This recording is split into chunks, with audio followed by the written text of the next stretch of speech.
একদিন একজনের সাথে আমি একটা বাজারে হাঁটছিলাম, তো কলা কিনবেন তিনি, নাম বলছি না, আমি নাম সঙ্গত কারণে বলছি না। তাই আমি বললাম যে স্যার এগুলো নেন, এটা ভালো আছে। সে বেছে বেছে কিছু কিছু নষ্ট কলা কিনলো, একটু একটু নষ্ট। তো কেনার পর আমাকে বলছে যে আমি কলাটা কেন কিনলাম জানো? স্যার বলেন কি জন্য?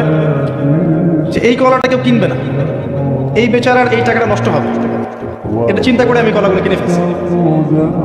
বলেন তো, দাড়ি টুপি নিয়ে আমি কখনো এই কাজটা করতে পারছি? অনেক মানুষ আছে ভাই, বাইরে থেকে দেখলে যেটা মনে হয় আসলে ব্যাপারটা এমন নয়, ভিতরে প্রচুর ইমানদার মানুষ আছে। একদিন একজনের সাথে আমি একটা বাজারে হাঁটছিলাম, তো কলা কিনবেন তিনি, নাম বলছি না, আমি নাম সঙ্গত কারণে বলছি না।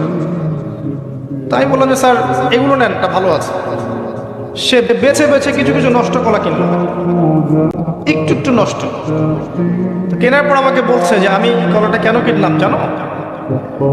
স্যার বলেন কি জন্য? যে এই কলাটা কেউ কিনবে না, এই বেচারার এই টাকাটা নষ্ট হবে, এটা চিন্তা করে আমি কলাগুলো কিনে ফেলছি।